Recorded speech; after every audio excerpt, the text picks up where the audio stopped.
Le crochet, la base.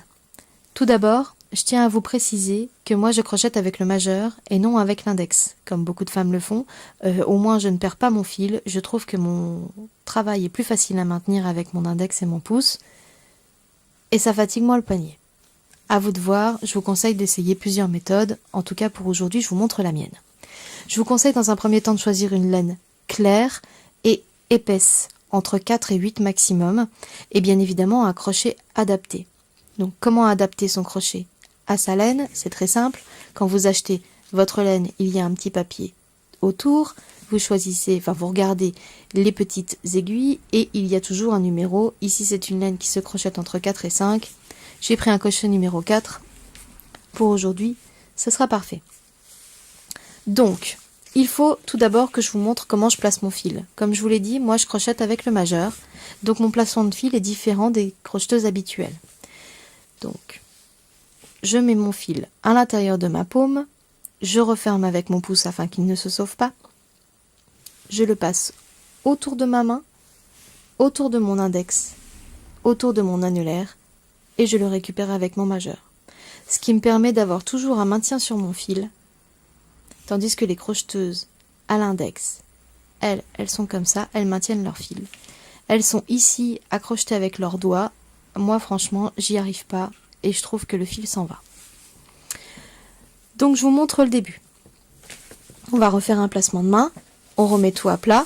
On met le bout de son fil vers la droite pour les gauchères vers la gauche.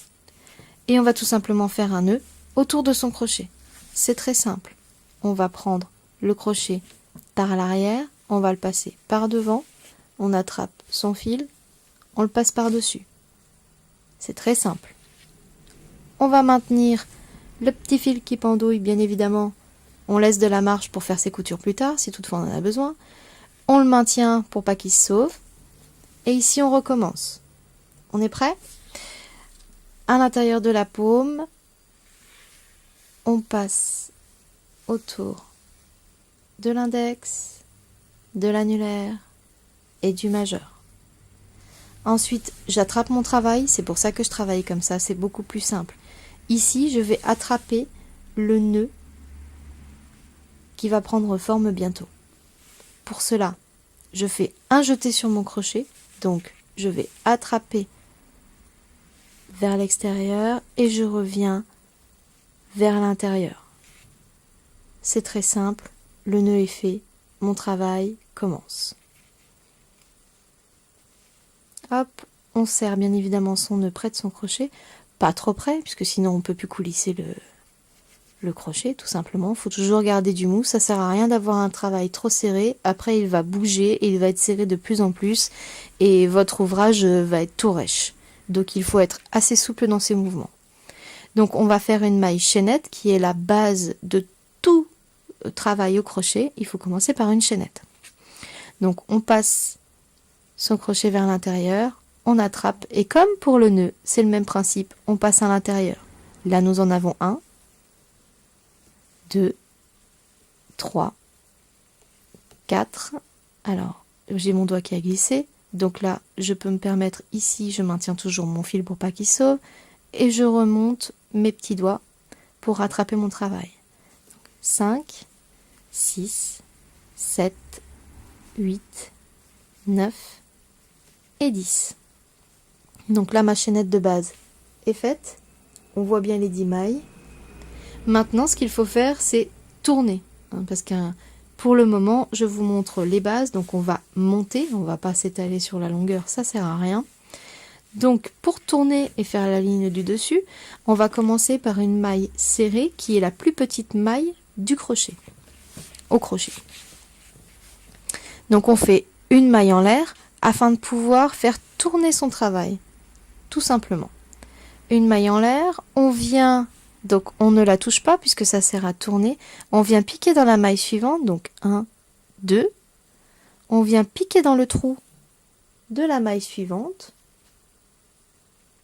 ici, et on attrape son crochet en extérieur, on le fait passer dans le petit trou.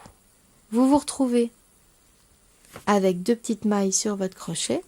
Il suffit tout simplement de refaire un jeté et de récupérer les 2 mailles. Paf, une maille serrée.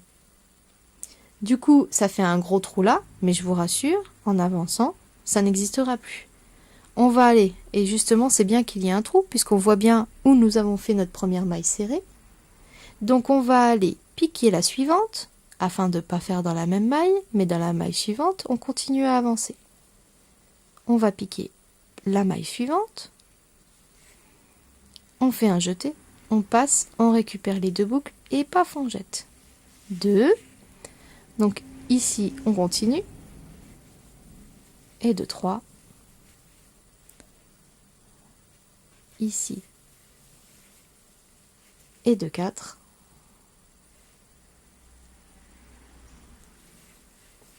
ici 5,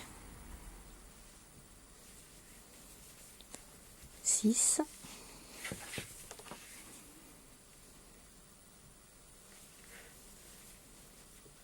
7, 8, 9 et un 10. Nous voilà au bout. Donc ici, on voit que les gros trous qu'on voyait au départ commencent à s'estomper. Par contre, on distingue bien mes 10 mailles. On les recompte, donc 1, 2, 3, 4, 5, 6, 7, 8, 9, et voilà.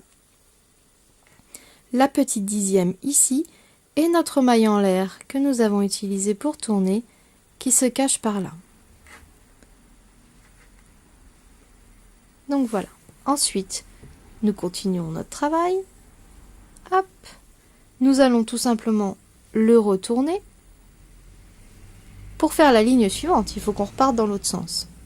Là, je vais vous montrer la bride. Vu qu'elle est plus grande, ça sera encore plus visible à la caméra. Donc la bride, c'est le double, tout simplement. Donc on va faire 2 mailles en l'air, puisque comme la bride est plus haute, il faut que la maille en l'air du départ soit adaptée à la taille de notre point. Donc 1, 2. Il faut savoir que c'est toujours des mailles qui servent à tourner, en aucun cas ça remplace votre point. Donc pour faire une bride, nous faisons d'abord un jeté, tandis que tout à l'heure nous piquions directement dans la maille. Cette fois-ci nous sommes obligés de faire un jeté auparavant, et nous piquons dans notre première maille, dans notre 10e maille, ou notre première, comme vous voulez, et nous piquons, nous récupérons les 2 brins que nous voyons ici. Pardon, il y a mon doigt devant. Hop, que nous voyons ici, on récupère bien les 2 brins. Nous avons 2 fils sur notre crochet, puisque nous avons fait un jeté. On va dans un premier temps passer le fil, puisqu'on en a besoin. Et, comme nous sommes sur une bride simple, nous allons récupérer seulement 2 fils, parce que nous allons faire au total 3 passages. Donc, ici, et ici. Et voilà la bride. On voit bien que la maille serrée est toute petite et que la bride est déjà un peu plus grande. On recommence, on fait un jeté, on pique, on récupère les 2 lignes, enfin les 2 fils de la maille serrée, on traverse, on passe 2. Hop, il y a un petit fil qui gêne, et on passe 2. C'est assez simple. On jette, on pique, on récupère les 2 petits fils, on traverse, on en passe 2, on en passe 2, et on continue. On fait un jeté, on pique la maille serrée, on récupère, on passe 2, on passe 2. On pique la maille serrée, on récupère, on passe 2 et on passe 2. Il faut rester assez fluide dans vos mouvements, ne vraiment pas trop serré. Comme vous voyez, mon fil est en train de se tendre ici, ma pelote avance. N'hésitez pas à détendre vos doigts, hop, sans lâcher votre travail comme je viens de le faire. Détendez vos doigts, ça va dérouler la pelote et du coup vous aurez de l'espace pour travailler. Surtout ne serrez pas trop. Moi j'ai serré un petit peu de trop, vous voyez, avec mon index droit, je suis obligée d'aller chercher la maille pour bien la passer autour de mon crochet, parce que j'ai tout simplement trop serré.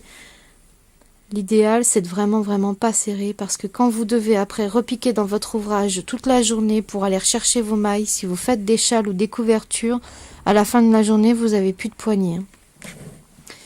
Ici, nous arrivons à la fin. Alors c'est là où c'est très difficile, où il faut bien regarder. Il nous reste donc une maille serrée que nous voyons ici, avec les 2 boucles, et la maille en l'air qui est là. Nous ne la touchons pas la maille en l'air, car nous avons fait une base de 10 brides, enfin de 10 mailles serrées à la base.